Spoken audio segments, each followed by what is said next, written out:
ប់កុំតន់ទិញ French Avenue ទាំងអស់នេះបើសិនជាអ្នកទាំងអស់គ្នាអត់តន់បានមើលវីដេអូនេះដល់ចប់ French Avenue Obsidian ក្លិនវាស្តៀងនឹង Angel Share on the Rock by Killian មួយនេះគឺវាជាប្រភេទដែលក្លិនរៀងផ្អែមបែបក្រូច Vanilla Amber រៀងស្រស់ស្រាយតិចៗស័ក្តិសមមែនតើហ្មងសម្រាប់អ្នកដែលត្រូវការចូលចិត្តក្លិនបែបរៀងលេចធ្លោតាក់ទាញចំណាប់អារម្មណ៍ពីមនុស្សជុំវិញខ្លួនព្រោះអានេះគឺអែមខ្លាំងមែនតើអ្នកទាំងអស់គ្នា French Avenue Ravin Eyes ក្លិនវាស្តៀងគ្នាទៅនឹង Godfield and Bank Pacific Rock Moss ដែលនេះគឺជាក្លិនប្រភេទបែបឈៀលដូចយើងនៅមាត់សមុទ្រអញ្ចឹងណាក្លិននេះគឺស័ក្តិសមមែនតើសម្រាប់អ្នកដែលត្រូវការក្លិនប្រើប្រាស់ប្រចាំថ្ងៃហើយតាក់ទាញការសរសើរពីមនុស្សជុំវិញខ្លួនទៀត French Avenue Nomad ក្លិនវាកាត់គ្នារវាង Otto Parisi Macamere ហើយនិង Montel Arabian Tonka Nomad គឺជាក្លិនបែបស្រស់ស្រាយទឹកមានលាយផ្លែឈើបន្តិចបន្តួចក្នុងហ្នឹងហើយជាពិសេសនោះគឺក្លិន Vanilla ផ្អែមរបស់វានោះគឺចេញមកបែបបែកម្សៅស័ក្តិសមមែនតើសម្រាប់អ្នកដែលត្រូវការក្លិនរៀងថ្លៃក្លិតហិតមកចេញថ្លៃហ្មងហើយប្លែកពីគេ French Avenue Nomad អ្នកទាំងអស់គ្នា French Avenue Marmara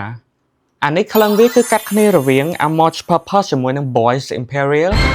Marmara ក្លិនវាគឺជាប្រភេទបែបរៀងប្លែកពីគេតិចដោយសារតែវាមានក្លិនរៀងឈើ Sandalwood ខ្លាំងមែនតើរៀងបែកម្សៅស្រស់ស្រាយស្អាតមកសម្រាប់ការប្រើប្រាស់ប្រចាំថ្ងៃឬក៏ទៅចូលរួមកម្មវិធីម្ដងម្កាល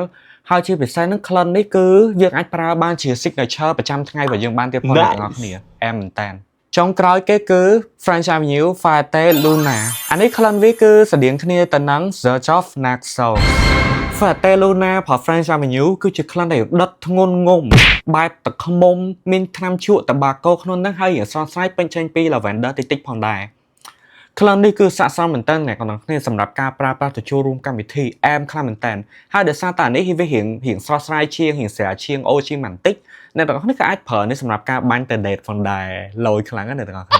អញ្ចឹងបន្ទាប់ពីស្ដាប់ការរៀបរាប់របស់ខ្ញុំហើយតើអ្នកទាំងអស់គ្នាគិតថានឹងរើសយក French Avenue មួយណាដែរចាំជួយប្រាប់ខ្ញុំក្នុង comment ផងហើយបើអ្នកទាំងអស់គ្នាត្រូវការទាំងអស់ហ្នឹងអាច check Nisa Fragrance បានអូខេអរគុណអ្នកទាំងអស់គ្នាបាយបាយ